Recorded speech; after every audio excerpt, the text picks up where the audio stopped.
I want to talk about a play that I was forced to read in high school, and then it ended up becoming like one of my life philosophies. It's called Waiting for Godot. Isn't that, you guys like that when the light goes into your face like that? Super blinding and stuff.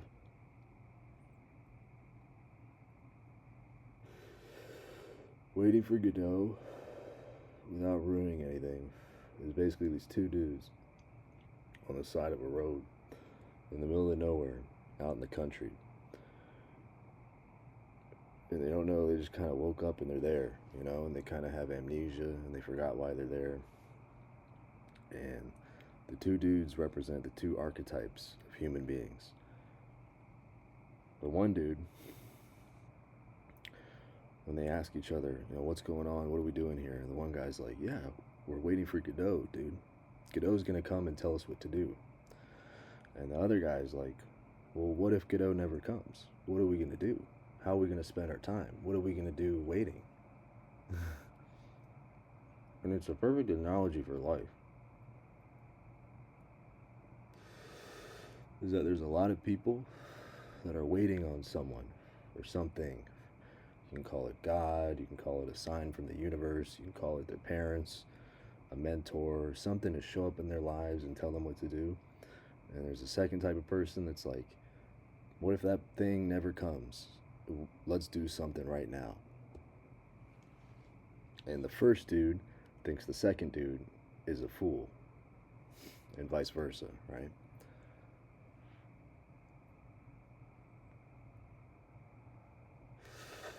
The second dude,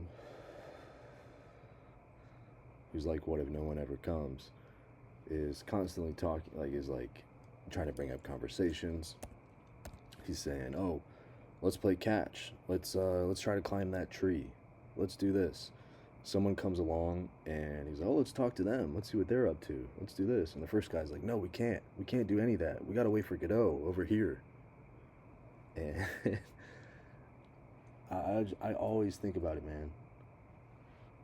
It's like no one in my life ever came and told me this is what you're going to do.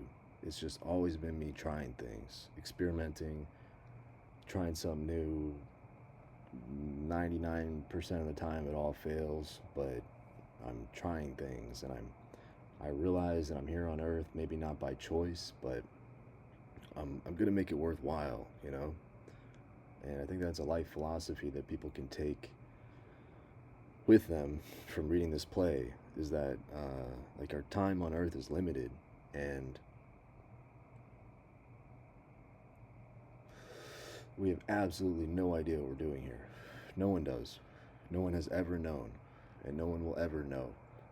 People that tell you they know, they say life is about X or it's Z, da da da. Life is about your impact on the world or having a family or all this kind of stuff. No one knows ever. No matter if they're 10 years old or 95 years old or they lived in a certain time period, no one has ever known and will ever know the purpose of life, because that is the point of life, is the curiosity, is the being able to experiment and try things, and to be dropped into this sandbox called Earth and mess around, you know. I I fear for many people, and sometimes myself, that we lose the ability to play, realizing that we're in a sandbox, you know.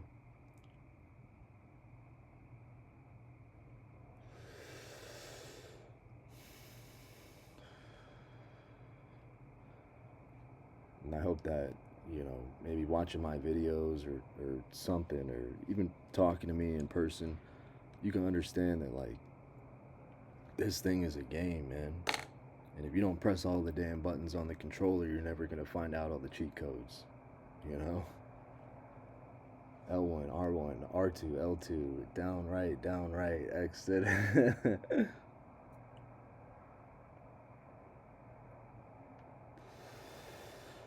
You just gotta try things. In my last video, I talked about the fear of imperfection. That can stop you from trying things. You can, oh, it's gotta be perfect. It's gotta be this. I gotta have the perfect hair going. I haven't got a haircut in like 2 months because I don't know, I haven't felt like it. Sue me.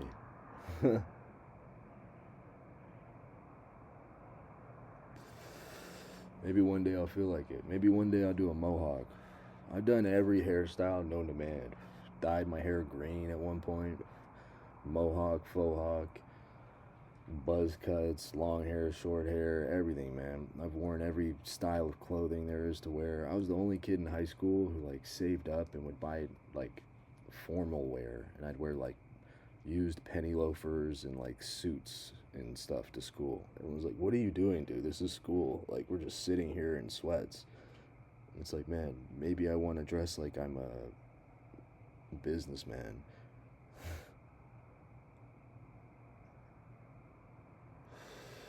You got to be willing to try things, and experiment and mess around, because no one's ever going to come and tell you what to do or what to wear or what to say. You just got to try things.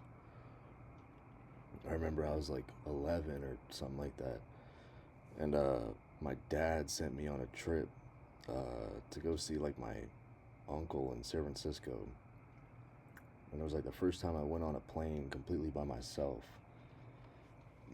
And this wasn't like, flying from one state to the next. It was like from Singapore to San Francisco. It was like an 11-hour flight. And then I got to the airport and Dad's like, "Yep, go ahead, go crazy."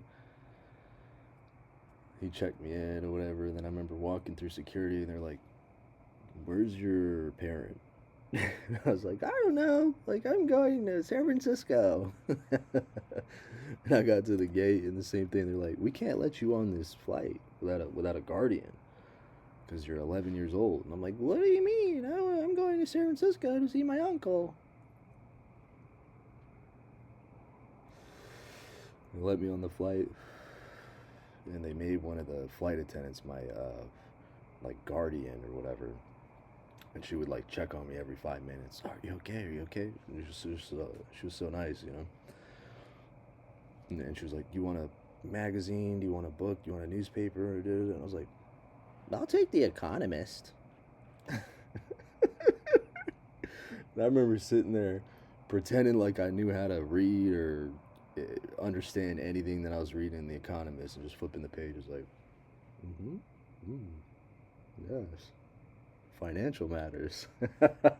And there, I remember looking over at all the flight attendant ladies, and they're like, "Man, this kid's a genius. He's reading The Economist at 11 years old." I'm like looking at the pictures and like imagining them with like mustaches on them and stuff. Like, wow, he's a genius. That's a metaphor for life, man. You gotta try things. You gotta have fun, man. Whatever it is you want to do, you gotta try things. You gotta have fun. Like I said in my previous video, I been so obsessed over perfection that I kind of steered away from making videos like this for a long time. So I was I gotta have everything right. It's gotta be this. It's gotta be that. But I was like, dude, just do something, man. I don't even know what the point of this video is. I wrote a thing on the side of my computer here, and it says, "Waiting for Godot, meaning of life." And it's like, what? What does that even mean? What am I supposed to talk about, man? Seriously. But thank you to whoever commented on my previous video. I was about to go to bed, and then I saw your comment, and I was like, damn. Like, seeing that comment was like honestly the best feeling I've had in like a month. I was like, damn, like that's fire. And I just jumped on here to say something, man. I can make a video every day. Who knows if they'll all be good. I was talking to someone today, talking about making things and perfection and stuff. And I was telling him about Lil Wayne. Lil Wayne, I don't know how much you guys know about Lil Wayne, but he was kind of a nobody.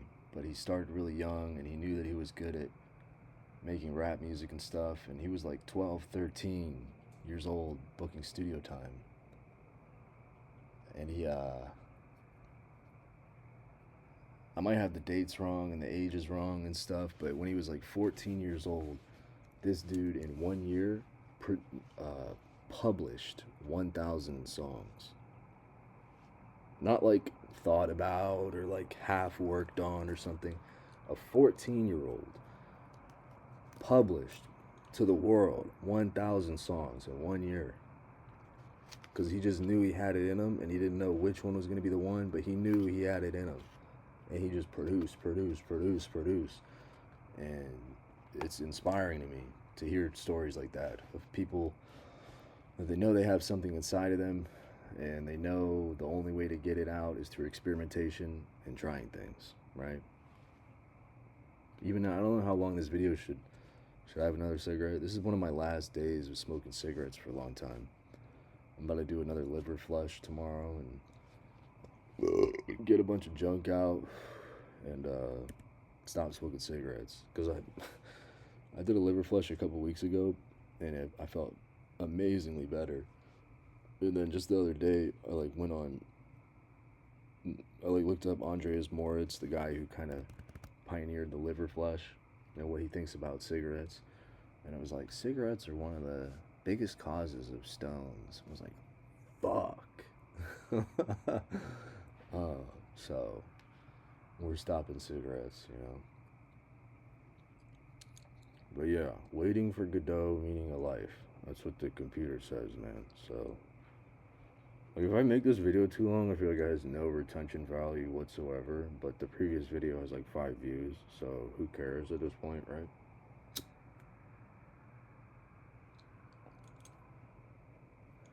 I remember when they made us read Waiting for Godot in high school. I was like, man, I fucking hate this thing. I hate this play. I hate the teacher. I hate everything. Like, it's a very rebellious time of your life when you're a teenager and you just say you hate everything, you know?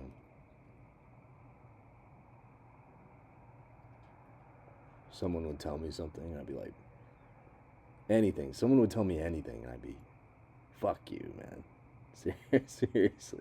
Seriously, go fuck yourself, dude. Seriously. It's like, man, as you get older and stuff, it's everyone wanted to just help you. And they'd all been there. They've all been in their teenage years, and they knew the exact feelings that they went through, that you're going through. And they're just trying their best to be able to look out and help, you know. And I feel like that's low-key, I feel like that's one of my gifts or something, is like being able to express things clear enough for people younger than me to understand them, to know that there's no malintent or motive behind anything I'm suggesting or advising. It's all just like, if I were to exactly put myself in your shoes, like, this is what I would want to hear, you know? Like, if I was 18 and some dude who's 30 was like, yo, do this. It's hard to break through that barrier of being a teenager, the rebellious barrier, you know? And I don't know. I talk to a lot of kids that are like 20, 21, help them out and stuff. And it's interesting noticing that not many people can get through to them. And I was the same way when I was a kid. I don't know. I'm just rambling at this point, but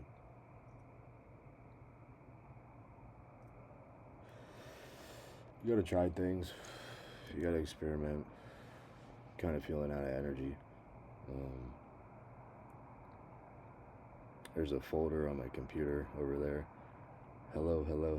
I was like downloading something, and it was like the 95th version of downloading it, and I got so angry that I just started spamming in all caps like what I titled every folder. So that's what that is. The rest of the stuff, don't look at that. It's a bunch of secrets and stuff, man.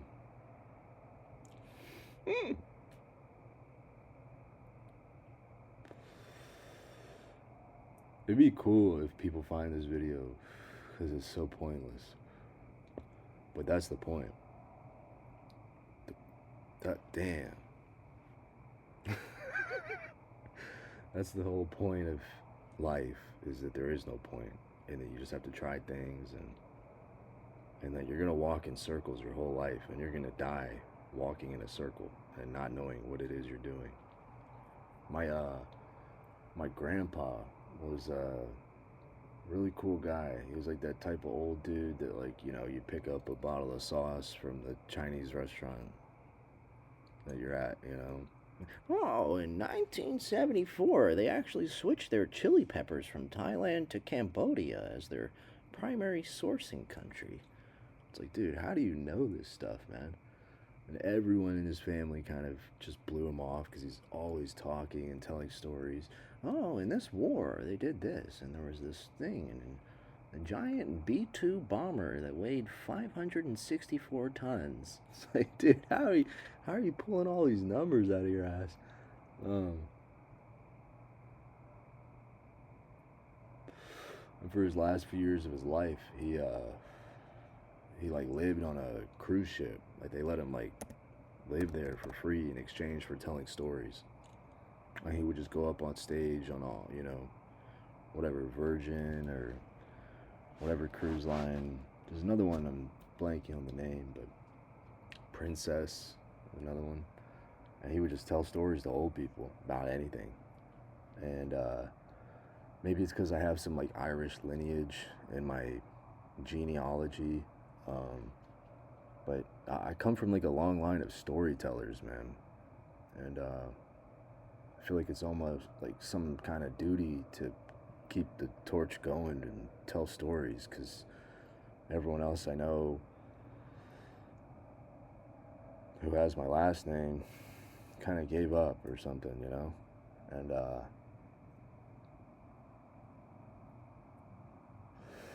someone's got to tell stories. I found when I was in college, I was really addicted to drugs. That'll be a whole nother story, just that whole drug dealing and taking experience. But I would get so high on Xanax, and then I'd like write random people. And I found this email thread between me and my grandpa from many years ago when I was in college. And we're talking about, I initially hit him up because I was like obsessed with getting tattoos. And I was like, oh, I want to get a tattoo of the family shield. Like, what's the family shield, Grandpa? And he writes back, this dude was like he was literally in Ireland at the time or something like that. And he writes back, oh, like all these spelling mistakes too. Like he's typing on his phone and he's just got these giant sausage fingers. He's like, oh, it's raining. I'm in Ireland. I'm gonna write you back when I get home. And he gets home and writes a full report on the family shield with no AI. You know what I mean? This is before AI. Writes a full report. This part means this, and this is this, and it goes back to this history. And when the family crossed into this country, it did this. I was like, holy fuck, man. And I'm sitting there fucking fried on Xanax, like, dude, that's insane.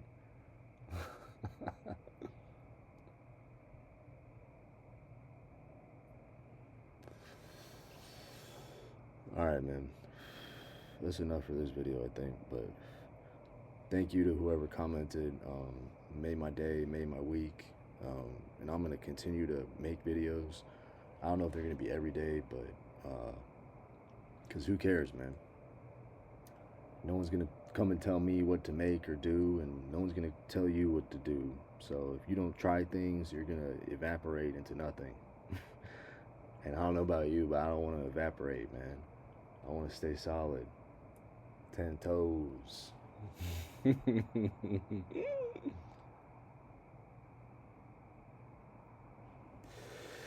Try things, you know? Face your fears. Do what scares you. Fucking try everything, man. Wear a different color shirt every day of the week. Who cares, man? Bye for now.